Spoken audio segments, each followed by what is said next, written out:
All right, excuse me. Welcome back, everybody. We can get going. Just as a reminder, I am recording this. Anybody got anything before we start up? Eli, I believe you're on. All right. Thank you, sir. Let me go ahead and pull up this window. Give me just a second.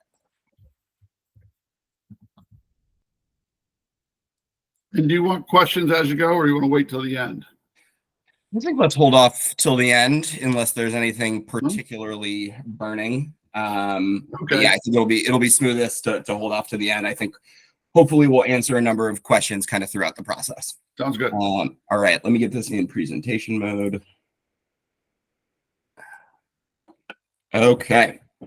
All right, let me know if folks are having any issues seeing the screen, but it looks like it's good. This is the OPC and Stratogen workgroup straw proposal. The straw is really designed to inform the progress of the workgroup, specifically with a lens towards developing recommendations and eventually COMAR regulations. As folks know, we have the phase 2 report due on April 30th, which is required to include recommendations, which in the next phase will then basically turn into COMAR regulations.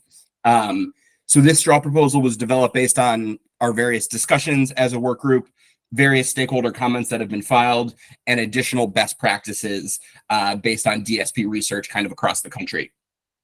Work groups made really good progress in working its way through JADE, but we have not always delineated clear recommendations related to each section of JADE, and so that's part of what this straw proposal is intended to do.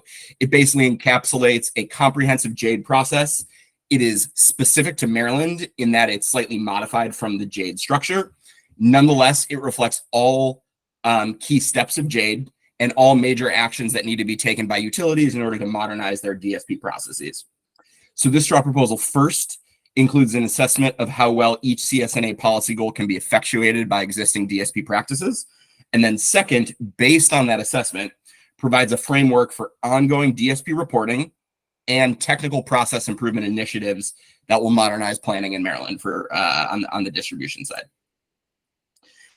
Some high-level background: as we all know, the legislature enacted the CSNA, requiring the PSC to adopt regulations or issue orders by July 1st of 2025. And these are regulations specifically to implement the policies and improvements that promote the 12 state policy goals in CSNA. The work group's in its second phase after phase 1 didn't result in any material consensus. This work group is directed to develop recommendations to modernize DSP by April 30th, again informing COMAR regulation development by July of next year. To date, we've again moved through much of the JADE roadmap, but we need to get better at delineating kind of the clear recommendations, and that's what this report is intended to do. So pulling on some language from the order, the work group is directed to develop modifications to JADE that would suit Maryland utilities. Namely, the DSP recommendations should address the policy goals set forth in CSNA. The goal of the commission is to develop an integrated DSP process, including but not limited to wired and non-wired solutions, interconnection, EVs, and demand response. And then lastly, the commission is committed to the intent that stakeholders be given an opportunity for transparent participation in the process. You've got a question already. Yeah, not a question, may just be technical. I'm still just seeing the first slide and just seeing the PowerPoint. So if you're presenting it and you've shifted is that right? down, I'm not seeing what you're presenting. Are others seeing the same as Jacob? Is it just the intro screen? Correct. Yeah, I didn't know if that was intentional or not. Oh, that was not intentional. My bad. Thank you, Jacob. Not a problem. You admire your use of dark mode, though. Yeah, I'm 100% dark mode always, except this PowerPoint is not in dark mode because for whatever reason. Okay. Right, can you all see the screen that's now? Good. Okay, cool. Let me see if it, okay, it looks like it's working, right? It just moved slides. Okay. I just went back. I'm not gonna re-highlight these slides. It's a high-level overview. I said everything that is just on these slides, so I'm just gonna move right through those again. Thank you. Let me know if that seems like it's happening again, but I'll try to monitor a little bit better. Okay, I'm not going to read all of these, but as we all know, the Climate Solutions Now Act, or CSNA, established the 12 policy goals. These are focused on various operational improvements to distribution planning, focused on DER deployment, getting more efficient in terms of meeting increases in load, incorporating management of load variability, in supporting the bidirectional flow of power, et cetera, et cetera. So first, we begin with the assessment. The question is, how well do current DSP practices support Maryland policy goals today? Again, this is all discussed in the Word doc we circulated yesterday. I'll note there was one error in that Word doc. We'll be recirculating a new one, but you'll see that error fixed in this presentation. It's not till the host and capacity analysis section, though. So getting to the assessment. The first CSNA measure is to decrease GHG emissions incident to electric distribution, including high levels of DER and EV. We note that GHG reduction and support for DER deployment are not explicit objectives of utility DSP practices today. We're not saying that utilities are not set up. We're not saying they're not set up to do those things. However, they are not explicit named objectives of DSP today. So improving processes around forecasting, hosting capacity analysis, valuing DER benefits, and determining grid solutions will allow utilities to get better at turning these into explicit objectives within DSP. There is no process today to specifically prioritize vulnerable communities to deploy DER and EV. This came up today. Ethan expressed an interest in kind of developing a path forward, and so we kind of get to that a little bit within this presentation. And improving various utility processes will allow them to better effectuate, deployment of DERs in vulnerable communities. Energy efficiency is pretty widely deployed today, but improving processes around how EE assumptions are used in forecasting and how they're considered in procurement, non-wire solutions procurement, will allow utilities to better leverage energy efficiency. In terms of meeting anticipated increases in load, planning today does not necessarily account for additional load required to meet electrification or other policy objective. It's based on planned load additions. And so improving load forecasting processes to better capture future load additions, work more closely with governments, communities, and developers to better understand grid impacts will allow utilities to better meet anticipated increases in load. In terms of incorporating energy storage, Maryland has explicit energy storage deployment targets, but deployment has notably slowed in recent years in Maryland. This was highlighted quite a bit in phase 1. Improved processes around forecasting, hosting capacity analysis, the assessment of grid needs, valuing DER and determining grid solutions will allow utilities to better deploy storage. Utilities are working to deploy enhanced grid monitoring, control, and comms capabilities that can better manage load and integrate DER. And to do so, they'll need better DSP processes, again, around all of these same areas. I'm not going to reread them every time, but you'll notice we're hitting on a lot of the same components, which we get to in the upcoming section. In terms of system resilience and reliability, planning processes today do not fully value the full stack of benefits that DER can offer, including reliability and local resilience. We talked today a little bit about a resilience framework, which was an exciting thing that Ethan presented that the utilities are working on. That pilot framework can and should in the long term be incorporated into the overarching DSP process. In terms of bidirectional power flows, we've talked about how this is kind of an all-encompassing policy goal to better enhance the flow of energy in a bidirectional way. Utility approaches to planning need to be holistic. They need to not just focus on the load side of things, but on the DER side of things, not focusing just around one-way power flows. In other words, thinking about host and capacity upgrades, thinking about DER deployment in the way planning is done today, not on an ad hoc basis based on interconnection requests. Demand response is also pretty widely deployed today, but improving processes around assumptions and considering DR in non-wire solutions procurements will better allow utilities to leverage demand response. We will recommend a mandated process governing non-wire solutions identification and procurement, which should include opportunities for third parties to offer DER solutions, non-wire solutions, as alternatives. To increase the use of DER and electric vehicles. Again, these are not explicit objectives of utility DSP today.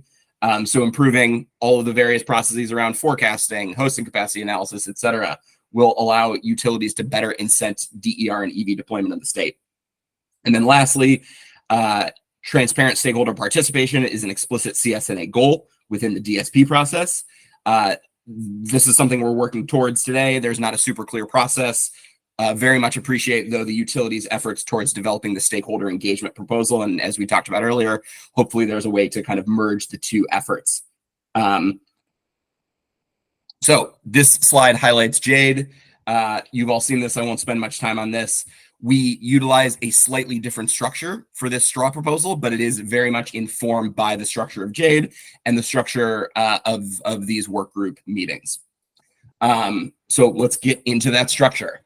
Again, this is really just based on best practices from other jurisdictions that Stratagen has supported it or researched or worked on across the US. It's also based on past discussions and work group comments. The framework is broken down into 6 key pieces.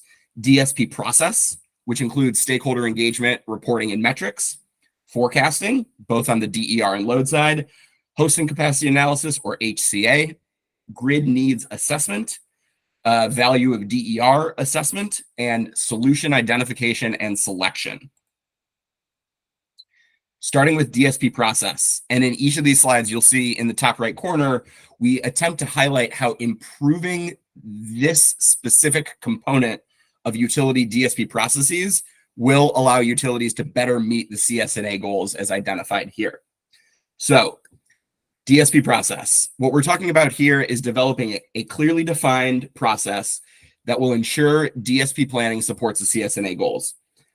Following the conclusion of the next phases of the third phase of the DSP work group, an ongoing governance process should be established for utilities to submit and engage with stakeholders on DSP plans, highlight DSP process improvements, and provide relevant data and key metrics to stakeholders, including the commission, again, to demonstrate progress towards achieving CSNA goals. That's where the metrics proposal we discussed earlier could overlay on top of this DSP reporting process. We've got a few recommendations in this section. Number 1, the commission should establish an ongoing DSP docket where utilities would file an annual DSP report, which is effectively an annual plan or updates, I'll get to that, filed on a staggered basis, covering all distribution system investments planned for the following. We're recommending 5 years. 5 is an initial proposal. We're open to alternative structures. These reports should also discuss improvements to DSP processes and capabilities and highlight utility progress towards achieving CSNA goals. The reports would be filed on a staggered 3-year cycle. Discovery and stakeholder feedback would be allowed within 90 days of filing the draft plan, I should say. And we have some slides trying to explain this this timing, and I'll get there. Which would then be followed by a requirement for utilities to incorporate or respond to all stakeholder feedback, which we would recommend be for the next 60-day period. The Word document that we provided discusses additional detail in this regard, including under what circumstances evidentiary hearings, testimony would be warranted. Third, all utilities would be required to file their annual DSP reports first in January of 2026. That would be the very first one for all utilities, followed by annual subsequent information-only updates in the years in which they're not filing a brand new DSP plan. I'm going to do my best to attempt to explain this. So we are recommending a staggered approach. Going back to the end of what this work group is currently scoped out to do, July 1st, 2025 is when new COMAR regulations related to DSP should be in place. Following that, the initial filings for DSP plans we're recommending would occur on January 1st of 2026. The stakeholder, and we use BG&E BG is our first example here. The other utilities would follow in subsequent years.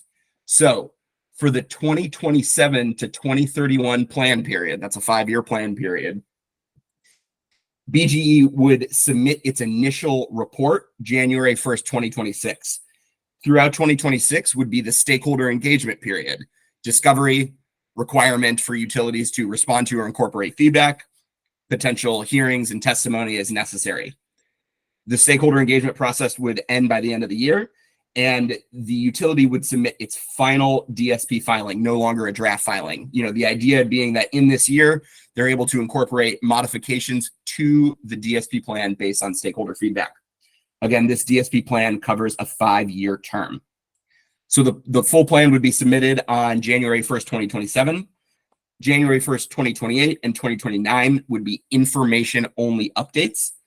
And then the process would begin in the following cycle. So the next initial filing, draft filing, would occur January 1st, 2030. 2030 would be the year of the stakeholder engagement process for BG&E, and it would cover the 2031 to 2035 DSP plan period. And this filing would occur, the final filing, again, modified based on feedback during the stakeholder engagement period, would happen January 1st, 2031.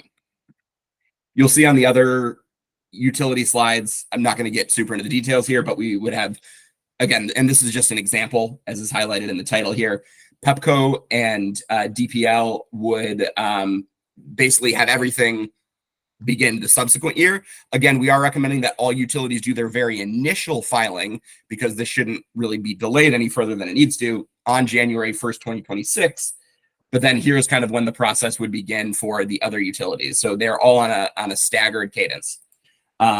Lastly is PE and SMECO would occur in the following years. Kind of the idea with the cadence is to, reduce burden for the commission and for stakeholders and those who are intimately involved, such that, there's not a huge swath of DSP plans that are required to be reviewed in detail each cycle.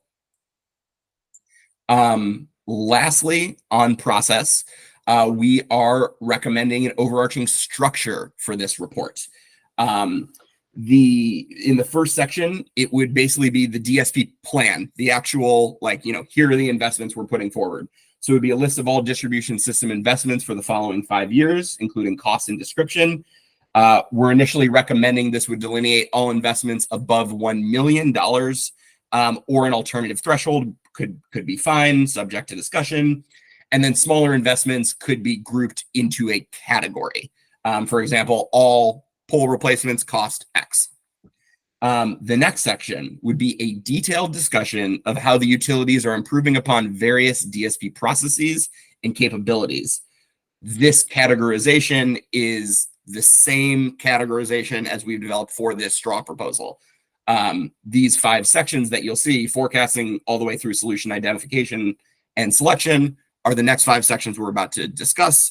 These are the core areas where we recommend utilities develop a roadmap to improve their capabilities with regard to each of these kind of 5 core areas.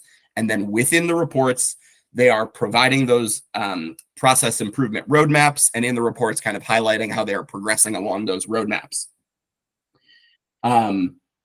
And we'll get into each of those one by one.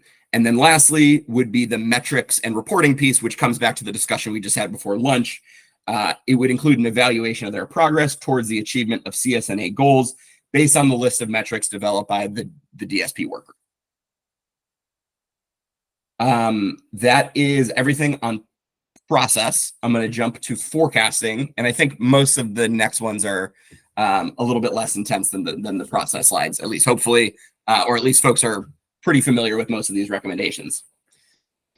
So on forecasting, the goal of forecasting is to accurately predict and model future conditions of the grid in order to inform planning decisions. Since forecasting underpins all planning decisions, it plays a critical role in meeting state policy goals set by CSNA. First, we recommend utilities adapt their forecasting processes to include, at a minimum, 3 time horizons, including short, medium, and long-term planning horizons. We are flexible in what the number of years actually looks like, but that's a starting point for discussion. Second, Utility forecasting processes should adapt to include 3 scenarios that reflect probable future outcomes that use distinct assumptions. We highlighted these in the paper in more detail. They are a business as usual case, a CSNA case, and a high electrification, high EV case. Third, utilities should strive to make their forecasting processes increasingly granular and accurate by maintaining an accurate system model, integrating hourly data inputs from each feeder as possible, and forecasting outputs provided hourly for each feeder. Fourth, utilities must adapt their forecasting processes to disaggregate DER forecasts for each DER type, including solar PV, storage, EVs, building electrification, and DR. These forecasts should specifically be reflective of the ability for those DER to provide grid services. If they are not, then the right assumptions are not being utilized in the forecast. Fifth, in their annual DSP reports, each utility should include a roadmap, and this is what I was speaking to before, for the actions to bridge the gap with regard to current forecast processes, and in order to get to their future end state. This should include a timeline for when these actions are expected to occur. In other words, how do we get from where we are today, status quo, to implementing all of these above recommendations and or potentially others as identified by this work group? Next is hosting capacity analysis, which is a planning exercise to gather detailed information about the grid, including physical infrastructure, characteristics of load on the grid, and existing generators. This basically allows developers to get information around what parts of the grid have hosting capacity to host additional DER in location-specific areas. We delineate a bunch of process improvements here. Number one, we continue to recommend that utilities should strive to update hosting capacity maps once a month, with individual feeders updated more frequently if there's significant activity on the feeder. I want to reiterate, as you'll see, recommendation number 6, and this is, I think it was actually recommendation number 5 or number 6 were accidentally dropped from the Word doc we sent around yesterday, so we'll add that back in. But we are again recommending a roadmap. We fully recognize that utilities cannot deploy all these investments right now. They will take time, they will take money, and they will take internal effort. So we fully recognize, and we're not saying this is something that you can do today. But in the long term, we recommend getting to updating at least once per month. 2, hosting capacity maps should include hosting capacity values for all types of DER. 3, hosting capacity analysis methodology should become increasingly dynamic, in other words, time varying, in order to account for the flexibility of DERs and calculate the true hosting capacity of the system, rather than using conservative assumptions to develop that hosting capacity. 4th, hosting capacity maps should provide supporting information for DER planning on top of what is currently provided. Things like DER queue information, feeder load and capacity data, grid topology, and interconnection cost estimation tools. We'll note that some of these might take a little bit more time than others. Some of these are more nice to have recommendations than absolutely necessary today. But nonetheless, all of these are process improvements that we believe will allow utilities to get better at the hosting capacity analysis process. 5th, the interconnection work group recently developed the hosting capacity upgrade plan proposal, or HCUP. It's designed to proactively maintain adequate hosting capacity throughout the system. And then it also adopted MCAM, which allows utilities, or a piece of MCAM allows utilities to right-size hosting capacity upgrades. In other words, make them larger than what is absolutely necessary. And so, as was directed by the Commission in the RM81 hearing, we believe these plans require development of specific parameters to govern the process. And then we provided some recommendations in detail in our Word document that we sent around about what those parameters look like, at least at a high level. Lastly, on this section, in their annual reports, each utility should include a roadmap for the actions to bridge the gap to get us from status quo, where we are today, in order to implement these and other key recommendations related to improving hosting capacity analysis. All right, next section, and I'm going to take a quick drink of water, sorry. All right, grid needs assessment. So an integrated DSP process should consider new needs of the grid, which include hosting capacity. The grid has always been planned for load, not necessarily towards DER. However, better planning for hosting capacity will allow utilities to get better at deploying DER generation, loads, resilience, and implementing a decarb strategy. Identifying system needs and quantifying the value of meeting these needs is essentially the basis for planning the system. A modernized, holistic approach to assessing grid needs will be foundational to deploying solutions that will achieve CSNA goals. This section ties back to what we were talking about earlier with that resilience framework that Ethan introduced. So number one, the DSP process should identify and plan for more modern grid needs. Again, not just related to load. We're talking about number one, hosting capacity upgrades. Two, mitigating climate risk and planning for resilience. And three, coordination between the gas and electric planning. As things get increasingly electrified, we will need less gas. There should be coordination between these two efforts. There's a very clear direct tie, and to the extent that these things are not coordinated, there's a severe risk of overbuilding. Two, in the annual DSP reports, utilities should discuss these and other refinements to, and when I say these, I mean number one up here, and other refinements to the grid needs assessment process. Again, provide a roadmap and a timeline for how they are modernizing the grid needs assessment process to better incorporate other objectives besides just plain old reliability, including equity, climate risk, resilience, and others. We're getting close to the end, I promise. Value of DER assessment. Given the variation in load and hosting capacity all across the system and the location-specific needs of customers, there's a clear need to determine appropriate locational value and compensation for DERs.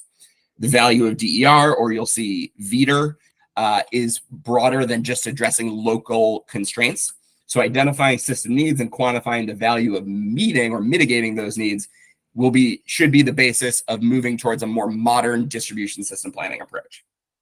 So number one, we recommend that within the ongoing DSP docket, the Commission direct the development of a locational value of DER study, including opportunities for stakeholder engagement in the study process, which would provide a framework and associated valuation and compensation structures, which could fully unlock the value of DERs at all levels of the system and provide a locational value. Two, utilities should be required to reflect the results of the value of DER study in their planning process, including how they're going about assessing the grid needs and evaluating solutions, including non-wired solutions. In the annual DSP reports, utilities should discuss how they're incorporating the results of the value of DER study into their grid needs assessment and solution selection processes. All right, I think this is my last slide, or it's at least my last section, solution identification and selection. As you can see up top, these improvements will help meet all of the CSNA policy goals. The final main stage of DSP is the process by which the utility identifies and ultimately identifies among all the possible solutions to mitigate the grid needs, and then ultimately selects the solution that provides the greatest benefit at the least cost for deployment. One major challenge of modernizing the grid and DSP processes is the displacement of the use of traditional wired solutions, where possible and where cost effective, where DER can actually provide reliability benefits to the system. A modernized solution selection process should emphasize goals beyond reliability, like we talked about in the last section, equity, economic development, and climate factors. And this will help the Commission ensure investments are prioritized for vulnerable communities as well. Number one, solution identification should include a new specified process that entails guardrails, whereby utilities are required to consider non-wire solutions as alternatives to traditional wire upgrades. And utilities should be required to leverage third parties and market participants to provide potential solutions.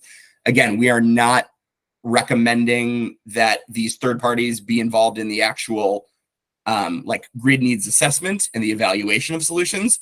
We recommend that third parties be able to offer potential non-wires and DER solutions to utilities within the procurement process. Two, within the non-wire solution framework, utilities should be required to consider alternatives that utilize DER beyond just long-term capacity, but as flexibly interconnected resources and demand flexibility solutions as well. Three, solution investment should be prioritized with an equity framework that considers energy, economic, and climate factors to ensure investments are prioritized vulnerable communities. Fourth, in the annual DSP reports, utilities should discuss these and other refinements to their solution identification and selection process.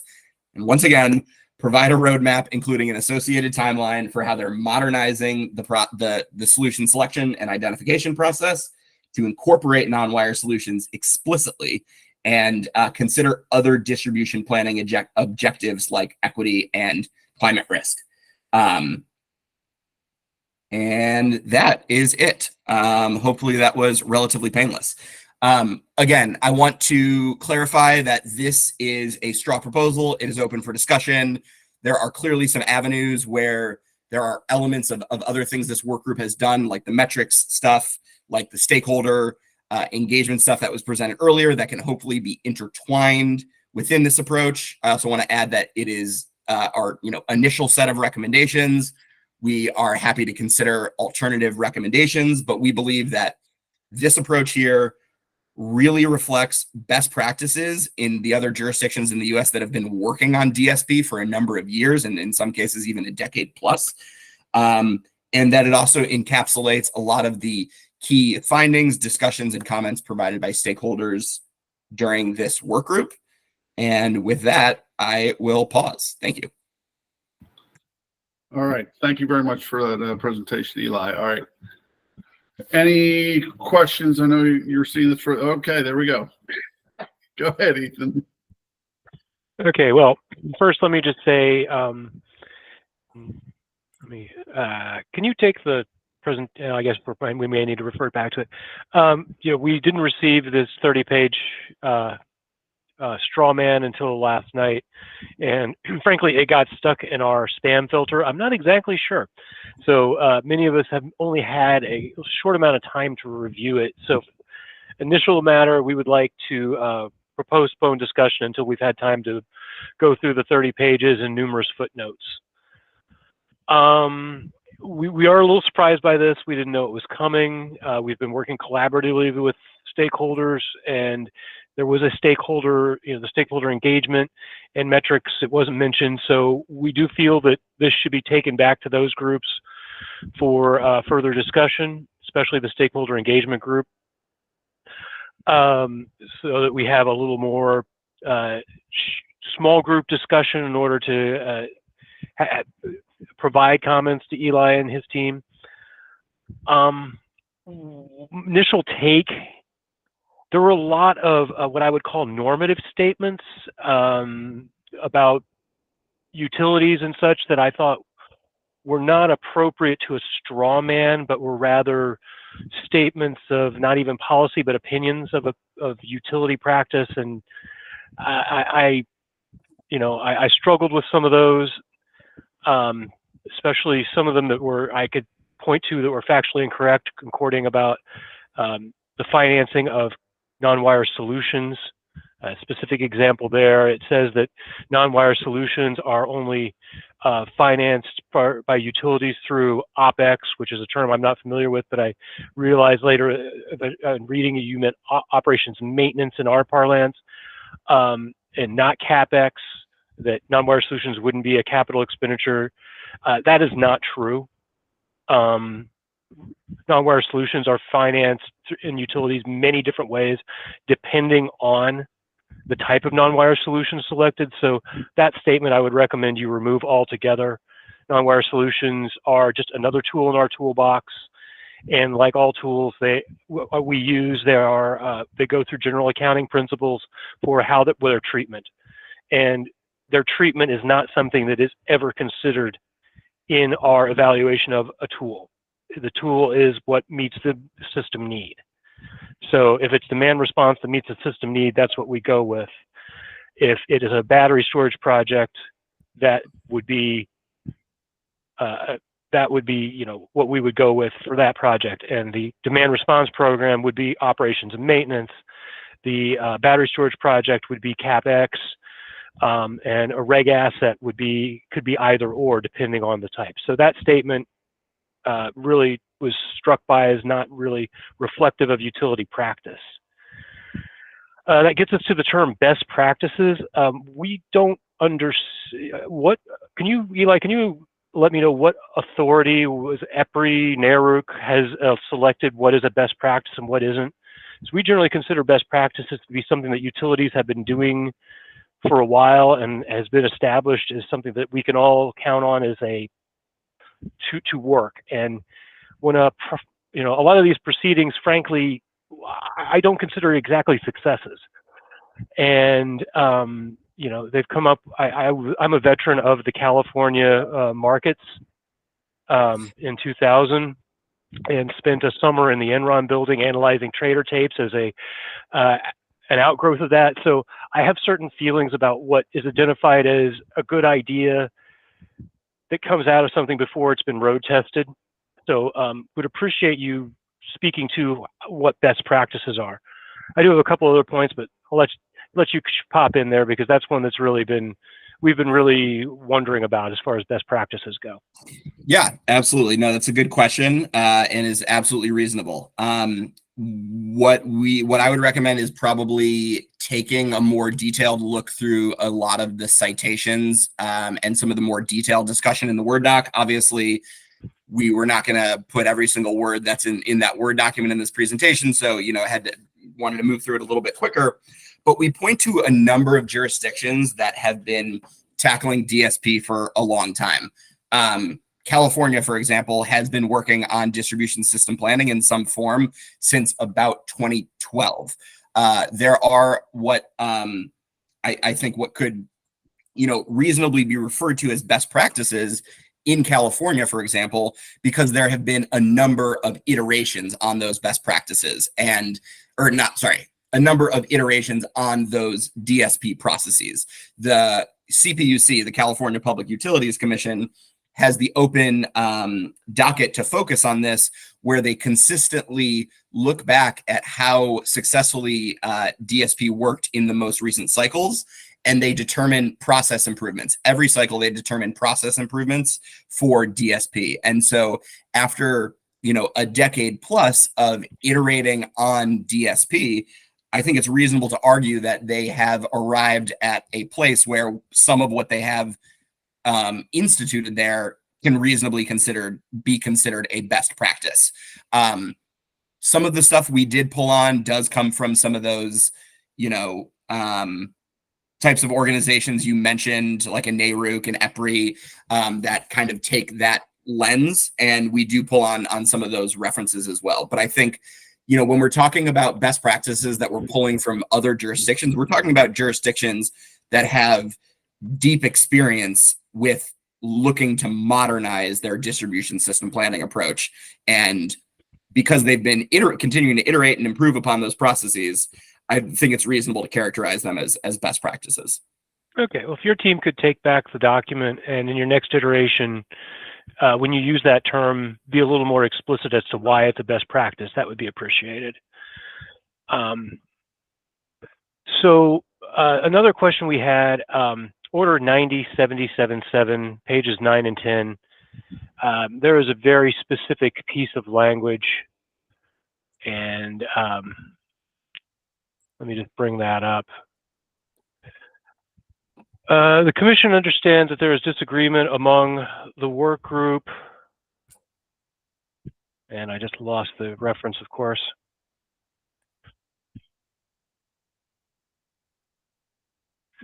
Regarding the level of supervision that the Commission should take over utility integrated DSP decision making. The Commission's immediate goal is not to develop a process for periodic, fully litigated DSP cases with utility DSP plans requiring Commission approval before implementation.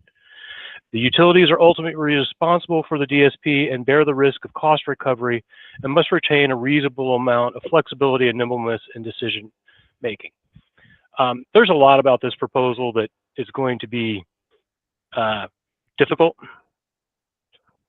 to implement in a flexible manner. But we've put forward our own that we felt matched what we could do, and we can bridge that gap. But what I wanted to find out is, does OPC disagree with the Commission's clear directive in Order 9777? As the utilities, we cannot. Are you going on record as saying that you disagree with the Commission? Nope. I don't think anything about this disagrees with the Commission's point. We certainly agree that the utilities do ultimately bear responsibility for DSP, and there's nothing that we're recommending here that removes or reduces the utility's ability to make its own determinations. However, we are recommending a process that will increase transparency and allow for increased stakeholder participation, which, if you go, I think, just a couple paragraphs before that one, you will see that is an explicit directive from the Commission in this order. I'll also note that fully litigated is not the clearest term on earth. I don't know what full litigation or partial litigation means, but what we're recommending is not that utilities file a brand new fully litigated plan every year. We recommend that they file a plan with the Commission for Commission approval, but that it be done in a staggered manner such that they're not renewing the whole plan every year. And then lastly, I'll just note that just because the Commission's immediate goal is also not a clear phrase. Does that mean it's not their goal tomorrow, or does it mean that that's not their goal in 2026? Because I'm not clear. They're talking about this phase. I thought that was fairly clear. We're talking about the phase we're in. And what we're recommending is that this be implemented the earliest January 1st, 2026, which is after this phase, which I think could reasonably be characterized as not immediate. Okay, well, we're going to have to agree to disagree, because I feel like this is much of your proposal, testimony, data requests, that comes down to a Commission hearing. And, I feel like that we feel that this is in clear conflict with the Commission's directive of what we were to come out with in this work group. And you can say it's not, but that would require a lot of lawyering, I think. Okay. I think I've gone through my notes on everything we were able to put together in the few moments we had before with your document. I think that's it. I'll hand the mic over to someone else. Appreciate your time, Eli. Thanks for the feedback, Ethan. And yeah, I just want to reiterate, we understand that this was sent very, very recently. Definitely not expecting everyone to come ready to this call with fully baked opinions. So certainly understand the need to, consider things further and take things back and follow back up. One of the things I'm going to jump in here on the case. So utility files get, I think it was like up to 6 months to review it and request a hearing. Does that sound about right? And then in the second half of the year, you have the hearing. I just wonder from a time if that's going to work. Is that going to give the Commission, the parties, enough time to do testimony, discover? Well, presumably they'll all have already been doing discovery, but testimony, hearing, briefs, then an order, and then have an issue, order issued maybe, let's just say, for argument's sake, mid-December. Is that going to give BGE enough time to okay, 12, 15, 25, here's your plan, BGE, run with it on, January 1st. I would, that's just something that struck me. That's all. Yeah, that's an excellent question. And I would love to hear thoughts from the utilities in response to that as well. This was the proposal that came from our point of view. We felt from our point of view, yes, it did seem like this would be enough time.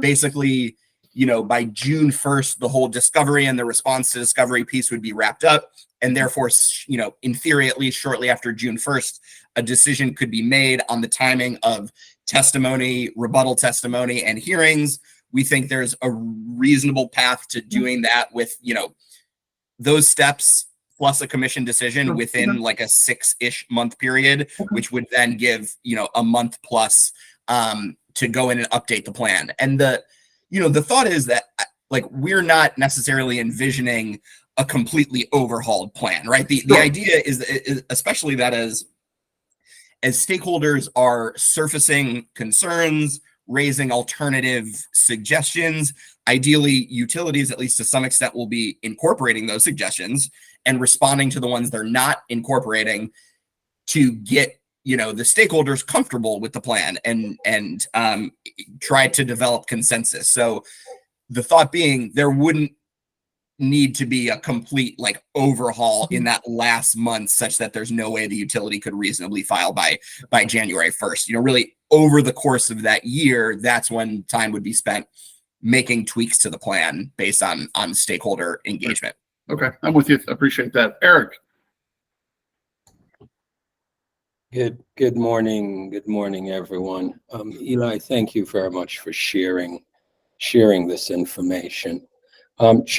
Just a few clarifying questions, right, in regards to how this straw was developed, if there was any consideration at all that was taken to what the other processes and the other things that are happening both at the PSC and with the utility.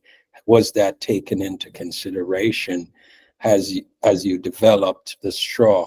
I hear an emphasis on a January 1st or a January time frame.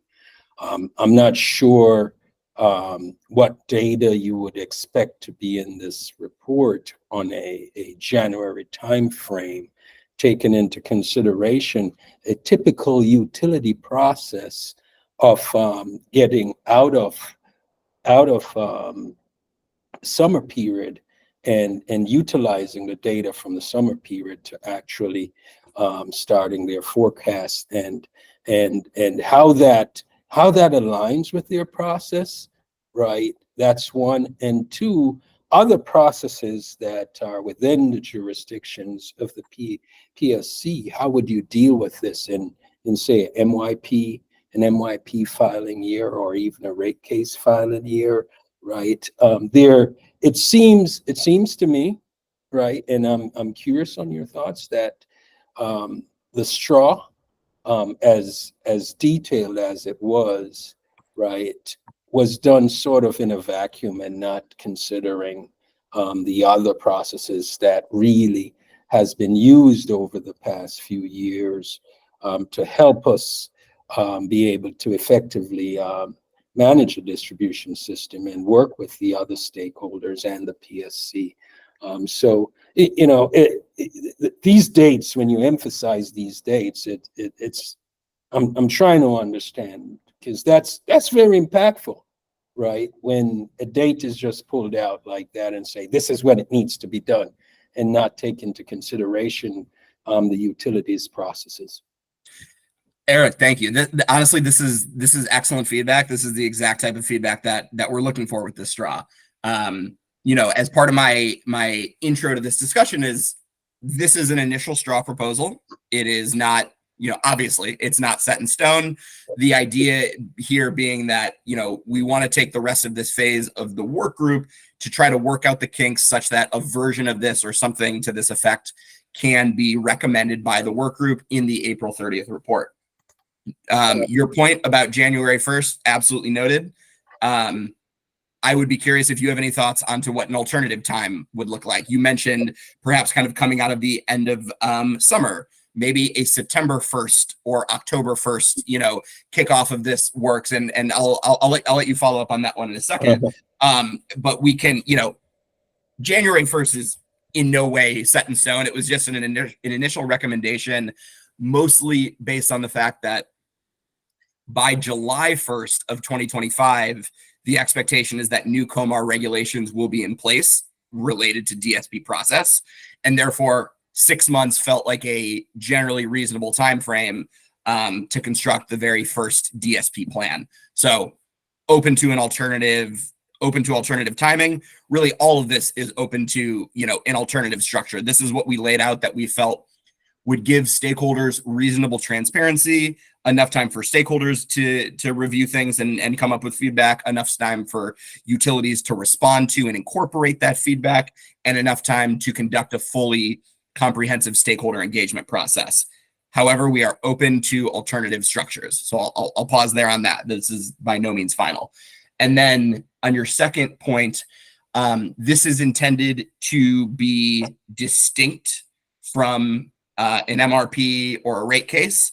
It is not intended to be duplicative. It should not be duplicative. It is not determining prudency, and it is not determining cost recovery. That is all for an MRP and rate case. So we would leave that separately. And so potentially, depending on your feedback on, what a reasonable starting date for this might look like, perhaps we can work backwards to figure out to what extent this should be coordinated or left entirely separately from an MRP during or a rate case during a filing year. So let me pause there. Basically, we're flexible. Thank you for that. Just sharing your delivery did not come across as if it's a collaborative effort right now. Your delivery was very direct. Just full transparency, right? The piece that concerns is we have a subgroup that we've been discussing these things, and as that subgroup that we've been collaborating on, and you've been on that subgroup, I think that's where we should have been having this conversation. And we should be sharing those thoughts so we come out of that subgroup as a unified team to this level, right? There was a subgroup for us to have these discussions, but this was not shared at the subgroup level. I think that is the process that has been put in place and what was sort of the expectations, right? So it's concerning at this point in time. That's just full transparency there. And it would be good if we could take what you shared, right? Because there was a straw that we as a state group, subgroup was working on, right? And we could all be working on that together where we have a collaborative environment on that. So just a recommendation for us to get back to the subgroup and have a conversation on some of these things and see where we can find some alignment and be able to have some of these discussions, right? Would be very, very, very helpful. In addition to just some of the things that you shared, Mr. DeAndre shared something earlier that, I lift my hat to Mr. DeAndre because I have this huge concern that no one is taken. I shouldn't say no one, that I think it's important that we take this into consideration as a work group, is the workload that is going to be added to the teams, whether it's the utilities or whether it's the PSC, right, or OPC or whomever it is that needs to be involved in this process, because we don't have unlimited resources to be able to be fighting battles or having discussions at multiple different locations at the same time, right? So it's important, right, as we are looking at this process, that there is coordination against the other process, because you're saying that this is separate from MYP, but the same people who would be answering the multiple data requests from an MYP perspective. And I don't know if you've ever seen what goes on the utility side to respond to those data requests, but it's a lot of work. It is a lot of work. And while planning the system, and now you're adding something else, right? There needs to be coordination, right? I'm just trying to emphasize that point that the collaboration and coordination starts in the subgroups, start in the work groups, right? And then we come out with a product that really includes the perspectives of everyone in something that is workable and executable, and that we will be successful as a Maryland and Holt. I'll pause there. Thanks, Eric. Yeah, there is definitely some helpful feedback in there. I think that first off, I agree with your point on coordination. This effort should, my suggestion wasn't that this should not be coordinated with multi-year rate plans. I was trying to say that it's separate because I don't want anyone to get confused and think that we are trying to create a new process to govern cost recovery or determine prudence. That's why I'm saying it's separate, not saying it's not coordinated. It should absolutely be coordinated. This work should also be coordinated with all the other work groups. In terms of kind of how we got here, I'll note that the utility proposal presented earlier is focused just on stakeholder engagement and what the DSP like reporting process would look like. What our presentation was focused on was the process and reporting piece. But then as you saw, there were 5 other major sections to the report. Those sections are based entirely on all of the conversations that have happened in this work group, based on the comments that have been filed in this work group. And so it's designed to be an encapsulation. The DSP process piece is also designed to be an encapsulation of kind of how we are getting to what we're proposing today based on the last, year or however long it's been that we've been involved in this work group. We didn't feel like it would be prudent to separate the 5 core areas of the DSP report that we're recommending from the DSP process. It wouldn't have made sense to just have a presentation today focused on those 5 areas. The process piece is directly tied into those, and what we presented today is intended to be a holistic, comprehensive, overarching approach for DSP moving forward. I'll lastly note that the stakeholder engagement straw that was presented today was led by the utilities, and we are very clearly recommending an overall a different approach. The approach recommended by utilities doesn't go as far as what we're proposing here, and it doesn't have as much teeth to it as what we're proposing here. There's not as many clear parameters and details, and for those reasons, we felt like it would make sense for us to include our proposal. We agree it is incremental.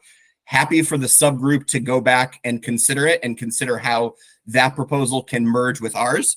But this is what OPC's and Stratagen's recommendation is. And so we felt it prudent to discuss now. We didn't want to further delay, recognizing that there are about 7 weeks until this report has to get filed. And so we felt this whole framework was really important to get in front of the work group as soon as possible. If we went back to the stakeholder subgroup, I don't know when this proposal would be able to get in front of the work group, right? There might be several more iterations of it, and this wouldn't be able to be presented until April, at which point it would be too late. So we felt like it was very important to get this in front of the work group, that this encapsulates all of the work group's efforts in phase 2. And we wanted to put forward something that could essentially be wholly adopted if it was agreed upon within the work group. And that's why we took the tact we did here. Thanks for that. One final question, right? Is the report the thing that we're working on, or is the process is what we're working on and the report is just an output of the process? Closer to the latter. Okay. Like the report should maybe be viewed in a way as like a means to an end. You know, not the opposite. The objective for the utilities shouldn't be file a good report, right? The objective is improve DSP processes. And so that is the ultimate objective. The report is an encapsulation of how utilities are improving DSP processes. Go back and look at the presentation. I think you flipped that. You made the report the subject. Just my thoughts. And, you know, as I share, I'm not always. We led with process just to provide some clarity around what this thing would actually look like. Right. You know, you can certainly put it at the back end, but I felt that clarifying what the actual reporting and the reporting structure would look like would then allow folks to understand how all of the subcomponents of JADE flow into that reporting structure. Right. Thank you always for the healthy conversations, the discussion. You will be missed, sir. Thank you very much for all you've done for us in the state of Maryland. Totally appreciate you. Looking forward to us engaging on other topics. Cheers. Thanks, Eric. Much appreciated, and likewise. Yeah. Thank you for the time, Coach McLean. Appreciate it. Al and then Jacob. Thanks, Eric. Yeah, thank you. Important discussion. So let me just start with reflecting on a couple of the inputs that folks have made. Certainly, Ethan's point that I think whatever we as a group put out shouldn't be judgmental about what the utilities do, but rather just say what we think needs to be done. So if there was any sense that people were getting from this document, which again we've all just seen, so I don't think that's probably something that would go forward to the commission in terms of our recommendations. In terms of, I was a little confused by Eric's point about the subgroup, because I understood this to be what Ethan said, and if you recall, I've commented in past meetings that we really needed to nail down the different conclusions that we reached as we went along the way, because our responsibility at the end of this phase of the working group is to provide recommendations on that whole process that will be the key elements of distribution system planning going forward. And so I didn't think this was just about the stakeholder subgroup. I really thought that the piece that came forward from that group was useful and important, but at a much higher level of generality, and could be merged with something like what Eli has presented. I certainly agree with Eric's point about coordination between the different planning cycles, and I think that it would be good to go back and look at that, and certainly need the utilities input on how that might work, because again, we are a group working together, and I think that input would be really important to frame whatever timing cycles or whatever we finally recommend. I do, though, want to just make the point that our real task, and the reason that I've raised this point in past meetings about let's nail down what we've said here so that we can carry it forward as a conclusion, we will need something like this document, hopefully something that we can use this document as a base for, potentially, because we do have to make the distribution system planning requirements, the recommendations that we make, which, as Eli said, will be carried forward, hopefully, into the development of regulations. They have to be, there are two things that Eli said early on. One, they have to be explicit, have to be clear, and they have to be defined. Explicit and clearly defined, so that we're not just saying this topic heading like DER forecasting, or this topic heading like host capacity analysis. They're important. They should be considered in the DS plan. That's not enough to provide the guidance that utilities are going to need. We actually need specific recommendations if we actually want the process of distributed system planning and modernization to actually achieve the changes that we've all been talking about during these, now, what have we got, more than 2 years now, and that the CSNA requires. one reality is that there are multiple forces, multiple incentives working, some within utilities, some of them outside. Probably almost none of us are going to be in the room when the decisions about what's going to be actually proposed as the plan are made. Maybe Eric will, and maybe a few other people, but even then, like Eli, folks are going to move on. We have to put down regulations that actually clearly define what we believe the process needs to look like. And that's what I see this document trying to do. And I'm certainly willing to work with it and work with others to work on it. But I think we actually, it is our job to come forward with a degree of clarity, definition, and specificity that will allow the commission to put forward regulations that will guide, with, again, the flexibility built in for the utilities to be the utilities they are, but to guide the process towards the goals that we're trying to achieve. And so I think that the attempt here is an important one. Hopefully we'll find a way to work with it, bring in the other inputs. And I do think, though, that if we don't provide that level of specificity and definition, then we've actually failed. All right. Thank you, sir. All right, Jacob.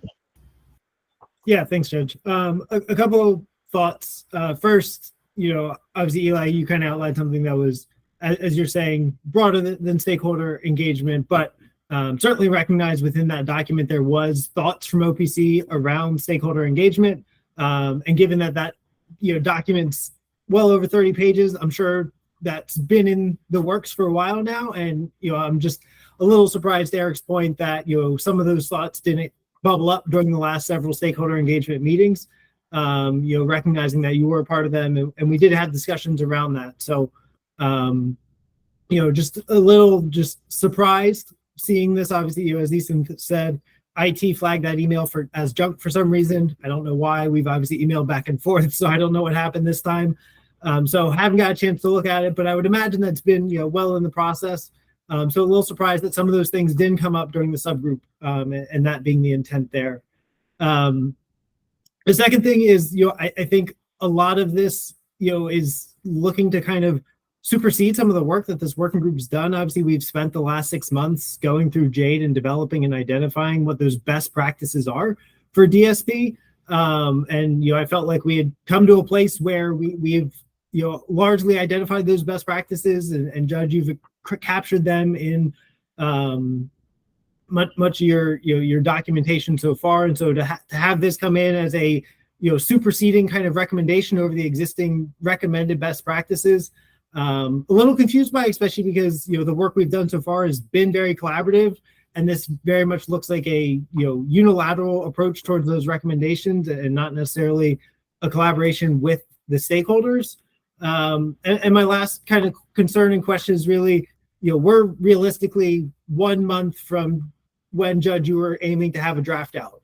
And this is obviously a huge recommendation that's kind of been dropped on the working group when we've already been making all this progress through the working group and through the subgroups, and just trying to understand how we, realistically trying to tackle this kind of new piece within the next, 1 month, and before we're finalizing a draft report. And I think it's really a challenge to be able to kind of take that on within the last month, when we've already done all this work as a working group for the last 6 months, working through JADE and working through the metrics and transparency subgroups. Yeah, thanks for that point, Jacob. I'll disagree with your characterization. I don't think there's much of anything that we put in here that is brand new. Everything, I will say that the DSP process piece is newer. We have surfaced some of those ideas in the past, and a lot of that was also discussed by OPC, actually recommended by OPC explicitly in phase 1. So that's not new. The other 5 sections, forecasting, hosting capacity analysis, all of the others, those were an encapsulation of phase 2. These were all discussions, that we've had for a number of months. These are effectively in response to comments that have been filed over the last number of months. So what we're proposing here isn't brand new. It's not, we are not dropping, I wouldn't characterize that we're dropping any of this on the work group's head just, a month before a draft report is intended to be sent out. This is really an encapsulation of everything the work group has gotten to at this point. And folks can certainly disagree with some of the opinions offered here. This, again, was couched as an OPC Stratagen straw proposal. We did not couch this as the work group straw proposal. This is, this came from OPC and Stratagen. So we understand that not every single viewpoint is necessarily the viewpoint of the entire work group. But nonetheless, everything we've included here has been discussed in some form or another within the context of this work group, and almost all of it in phase 2. So I don't think this is dropping anything new or significant. This is actually just more clearly encapsulating what this work group has done. And then specifically, it is intended to follow directly on the commission's order that launched this phase of the work group. One thing that we haven't explicitly talked about is the assessment of how DSP today effectuates the CSNA policy goals. So we performed the assessment. Separately, we added we were able to get to a level of detail within the Word memo, not the presentation, of course, but within the Word memo that provides detailed references, highlights best practices from other jurisdictions. It really is just able to, provide a holistic overarching framework that can be pretty readily adopted or slightly modified and adopted. The reality is this work group in this phase was directed to develop specific recommendations. At the end of this phase, there need to be specific recommendations. And in the next phase, those need to be turned into specific COMAR regulations. Without any teeth on any of these recommendations, the next phase isn't going to achieve anything. And then the risk is that the work group will have not met the commission's directive. In order to meet the commission's directive, which is COMAR regulations, this phase has to develop specific, detailed recommendations. And that is what our proposal does. And I just wouldn't agree with the characterization that this is new or supersedes anything the work group did. This is instead an encapsulation of the work group's efforts. I guess I would just clarify that last point is it would be an encapsulation of OPC's position within the working group efforts, as I don't think it necessarily fully reflects all the positions on different items. That's fair. Go ahead, Paul. Yeah, good afternoon. I want to circle back to Eric's initial comments on timeline. I know this is ancient history now, but he was talking about the timelines for when this would be implemented in January 1 of 2026. And he said that's a real problem because we've got all these other things going on. And unless I'm missing something here, all the utilities and all the stakeholders would be involved with getting the rulemaking done by July 1 of 2025. So there would not be any surprises to any of the utilities on what would be needed for January 1 of 2026. I mean, I don't get it. I understand the issue of staffing. However, that's a utility issue, an internal issue, as it is the OPC. Everyone will have to deal with those staffing issues. And as I was often said and told when I worked for the feds, do more with less. So, it's not a viable argument, at least in my own mind, in not putting this in place by January 1 of 2026. Matter of fact, I would have liked to have seen it even sooner, because we lost a year with this DSP in the first phase. I mean, we're literally a year behind the curve on this thing. And we can ill afford to lose more time, in my opinion. Thank you. All right, thank you, sir. I think Eric's got a retort for you. Good morning, Mr. Paul. Thank you for that. First and foremost, are you looking for a response, or are you just sharing comments? Just want to make sure. I'm making a comment on what you were saying, because I, as an outsider looking in, and also participating in these work groups, I mean, utilities know what's going on. I mean, they're a participant. All right, thanks. I appreciate that, and thanks for the feedback. I think there's an opportunity here for me to provide a little bit of clarity, and hopefully this will help you to understand where I was coming from with that comment. I'll give you an example. If we are supposed to provide a report in January 26, right? The data that would be included in that report would be from 2024, right? And I'm not sure that we want us to be developing a report that's using data from 2024. Right? Because the 2024 data is not, as it is in our plan right now, it's not reflecting some of the things that we would like to be included in that report, right?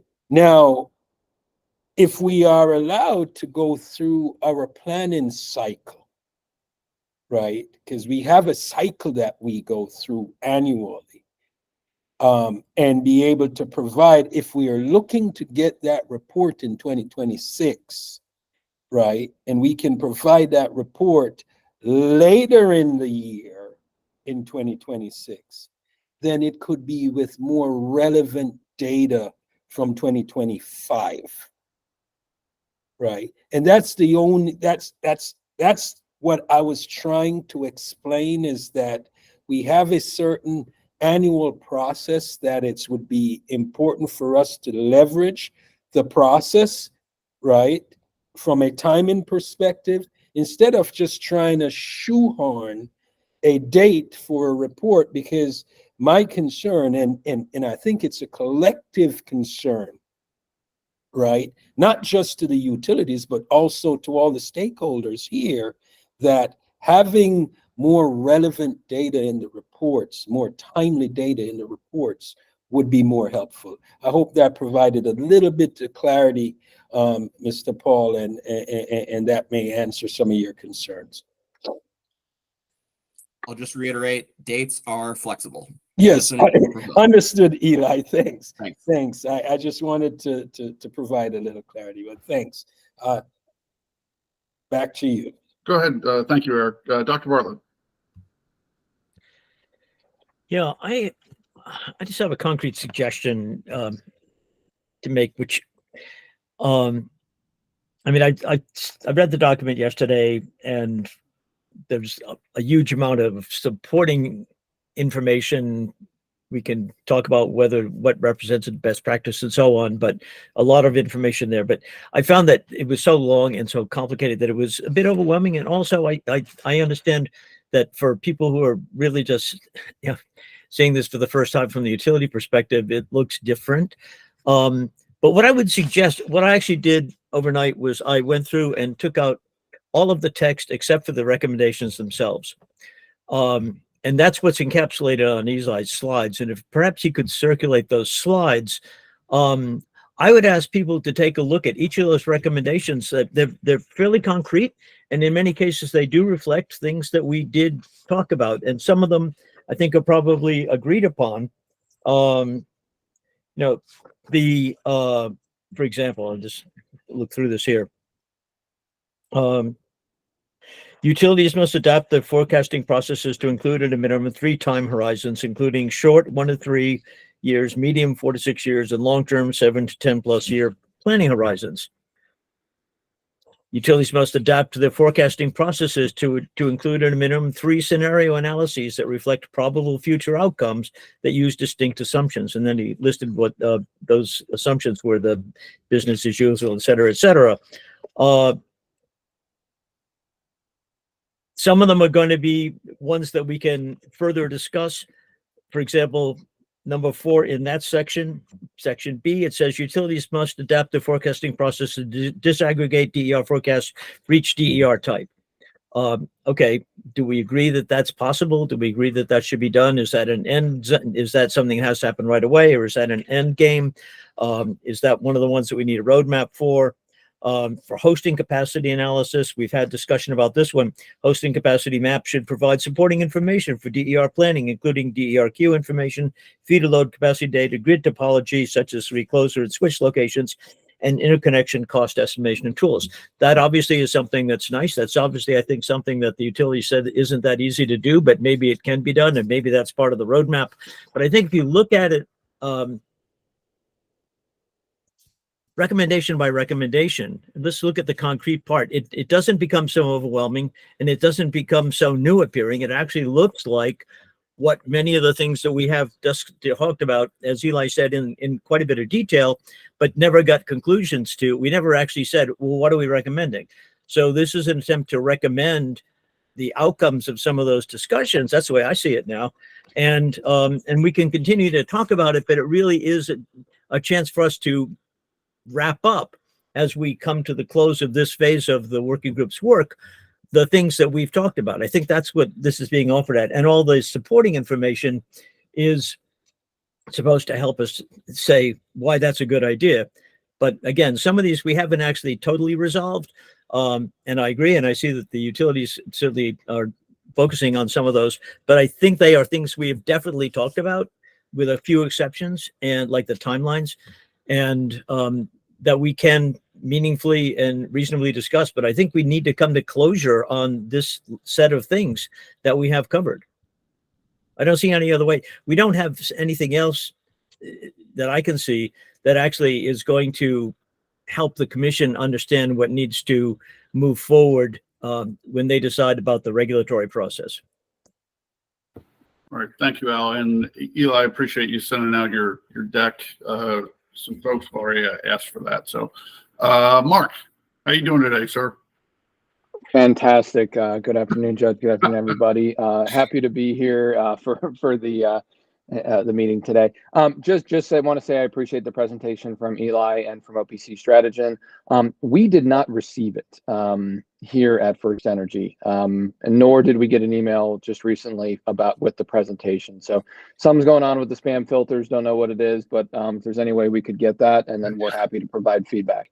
Okay. Yeah, you're not alone. Yeah, I'll happily share it. Judge, I might ask you to circulate.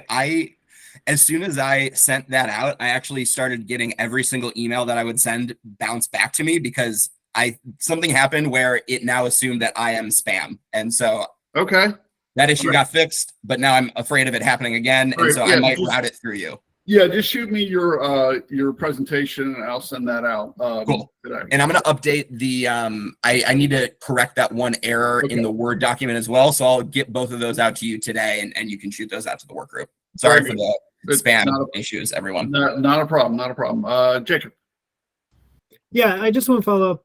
Al, I understand your point. Obviously, we have to work towards recommendations within this. But I do kind of want to reiterate that what has been put forward is one group's recommendation, and obviously throughout this, there's been a lot of non-consensus. So I think it would help to have clarity in terms of, Judge, from your perspective, how we're approaching the next month in terms of working towards recommendations, given that as we talk through best practices, there was certainly non-consensus and disagreement with some of that stuff, and want to understand how we're approaching that, and just recognizing that we've just had one kind of group's recommendations here currently. Is that, I'm sorry, were you directing that at me or Eli?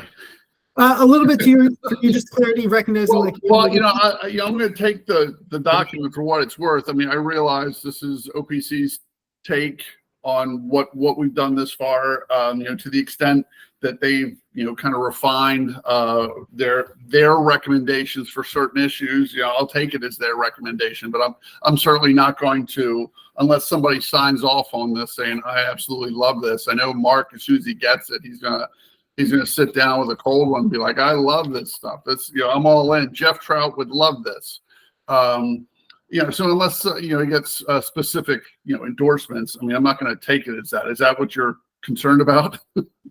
Well, I guess just clarifying, recognizing we're Where we working are. towards recommendations. Yeah. Kind of where you see the next couple meetings. Yeah, and I've shared kind of chunks, some chunks anyway. I haven't got, nobody's given me any feedback, and I'm sure they're not perfect. So, but I guess obviously a lot of folks haven't seen this document. So we're just kind of reacting to it for the first time. We've got the 21st, we've got the 4th, and then maybe the 18th in terms of meetings.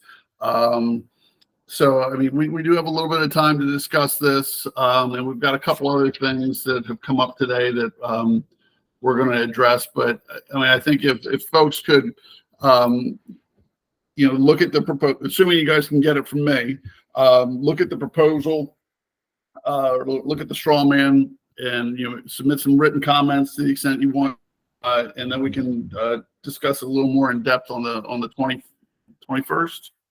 What is it? It's the 21st. Of course, my calendar. Yeah, we can discuss it next week, and then kind of go from there. Is that fair, Jacob? I mean, I don't want to promise beyond the 21st in terms of this, but I mean, is that kind of what you're thinking, or just? Yeah, like I said, I just wanted to make sure we were kind of, capturing specific time to vet the proposal of one group and making sure we're working towards kind of, the broader effort of the. Right. Yeah, and I'm going to continue working on things. I think I'll be able to fill in a bunch of blanks based on what your work group and then Ethan's metric work group submitted and presented. So to the extent that I have some issues, I think a lot of them are going to be going away on this based on today's meeting. But of course, now we have this bigger one. So, but I think it just in terms of OPC's positions, I mean, it may help me just kind of formulate the report a bit, and that's kind of how I'm taking it. Is that sound like a plan? Yeah, that helps provide clarity. Thank you. Okay. I'm not sure how clear that was, but let's see. Yeah. So, anybody have anything else? All right. So as soon as I get that the information from Ethan, I will circulate that to everyone. So going forward, we'll plan on meeting on the 21st. And I think I had told everyone there's a group called Sea Power. I'm not sure if anyone's familiar with that.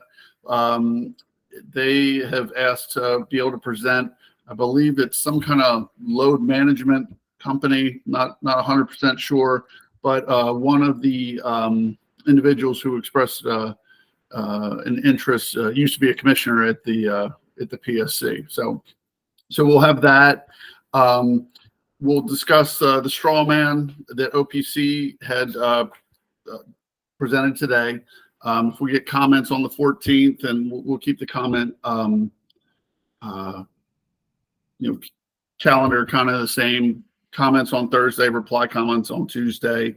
I know, Jacob, you were going to maybe tweak or clarify some of the things in the straw man to ensure that everyone knows it's a forward-looking document, forward-looking process. If you do that in red line, that'd be great.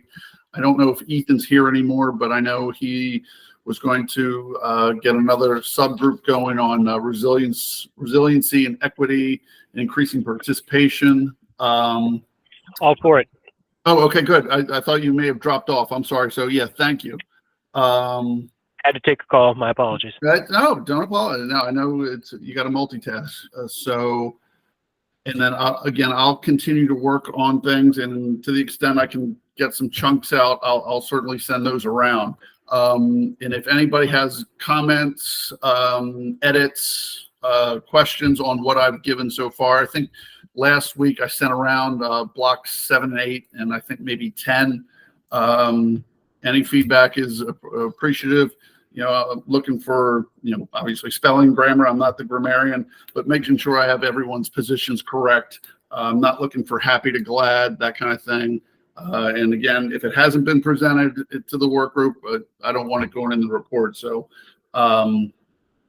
anybody have any questions, comments? With longer meeting I thought we were going to have today. Yes, Mr. Bartlett, or Dr. Bartlett, I'm sorry. Yeah, so it's all right. So I always seem to have something at the end. Sorry. Yeah, just in terms of what you've been sending, in terms of the report that you'll be sending, the capturing of different positions. I mean, at some point we're at non-consensus. That's going to be important. But do you foresee the final report being just a reporting on what we said about the different topics, or more like, again, the thing that Eli sent around is trying to be a specific recommendation, which we need to continue to work on together? I mean, I think it's both. I mean, I like to try and capture everyone's positions, especially to the extent that they've changed, or to the extent that they're non-consensus, so the commission has an idea of where we are. To the extent we can have more specific recommendations, I'm all for that. Okay, thank you. Sure. All right. Anybody else?